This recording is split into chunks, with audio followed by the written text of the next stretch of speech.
नमस्कार, आदाब and welcome. आपका स्वागत है आपके अपने चैनल पे। क्या किसी एक की गलती की सज़ा उसके पूरे परिवार को दी जानी चाहिए?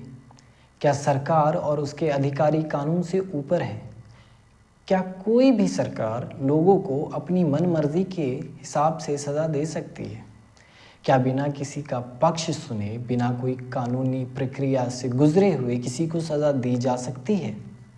और आर्टिकल 142 में ऐसा क्या है जो कोर्ट को सरकारों की मनमानी रोकने की ताकत देता है?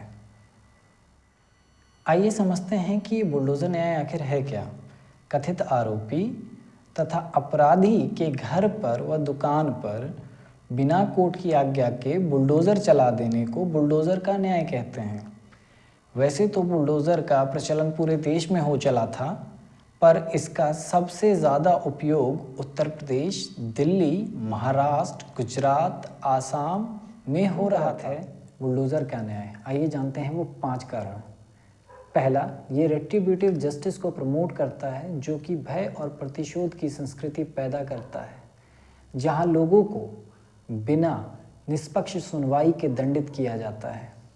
दूसरा, ये न्याय और कानून के शासन के विपरीत है, जो कि हमारे संविधान का एक महत्वपूर्ण अंग है। तीसरा, मानव अधिकारों का उल्लंघन करता है ये बुलडोज़र न्याय। बिना कानूनी प्रक्रिया की कार्रवाई करना, आरोपी या अपराधी को अपना पक्ष रखने से पहले ही दंडित करना, सरकार का स्वयं ही जज, ज्यूरी और एग्जीक्यूशनर बन जाना। चौथा, नैतिकता का उल्लंघन। कानून के शासन में सज़ा आनुपातिक होती है और दोषियों को ही दोष दिया जाता है। अपराध की सज़ा सिर्फ दोषी को दी जाए। घर तोड़कर पूरे परिवार को सामूहिक रूप से दंडित करना कानून तथा नैतिकता दोनों के खिलाफ है। पांचवा, इस प्रकार की कार्रवाई से पूरे समुदाय और समाज के लोगों के बीच में एक मैसेज जाता है कि उनके खिलाफ बदले की कार्रवाई हो रही है या फिर अन्यायपूर्ण तरीके से कार्रवाई हो रही है।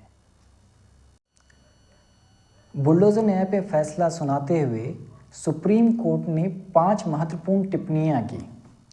पहला, अधिकारी और सरकार मनमाने तरीके से संविधान को इग्नोर करके कोई कार्रवाई नहीं कर सकते।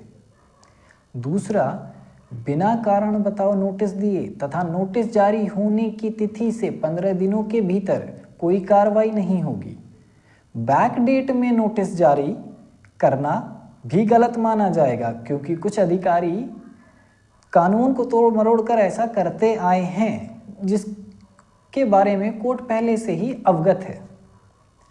तीसरा, आरोपी या दोषी का घर गिराकर परिवार के सभी सदस्यों को सामूहिक रूप से दंडित नहीं किया जाएगा। चौथा, मनमानी करने वाले अधिकारियों पर मुकदमा चलेगा, उन्हें सज़ा होगी और जुर्माना भी मिलेगा। सरकार के बुलडोज़र न्याय में और कोर्ट के संवैधानिक न्याय में आपको कौन सा न्याय अच्छा लगता है? मेरे मत के हिसाब से तो संवैधानिक न्याय ही ठीक है, क्योंकि भारत एक लोकतांत्रिक देश है जो केवल और केवल लोकतंत्र के हिसाब से चलेगा। यहाँ किसी को भी बिना निष्पक्ष कार्रवाई के किसी भी प्रकार का दंड देना असंवैधानिक है, और ये नैतिकता के खिलाफ भी है और हमारे मानव सोच के खिलाफ भी है। सोचिए कि आपसे अगर कोई गलती हो जाती है, आप रोड पर जा रहे हैं, गलती से आपसे किसी का एक्सीडेंट हुआ, जो एक बहुत छोटा एक्सीडेंट थी, उसकी गाड़ी टूट गई, उसने आप पर एक पुलिस केस कर दिया और उस पुलिस केस के बदले में अधिकारियों ने आपका घर तोड़ दिया। तो क्या ये न्याय सही है? क्या ये बुलडोज़र न्याय हमारे अपनी मानवता पर, हमारी अपनी नैतिकता पर सवाल खड़ा नहीं करता कि क्यों हमारे देशवासी इस तरह के न्याय का समर्थन कर रहे हैं? आज के लिए बस इतना ही। धन्यवाद। मैं आपको इन्हीं सब सवालों के साथ छोड़कर जा रहा हूँ। मिलते हैं अगले वीडियो में।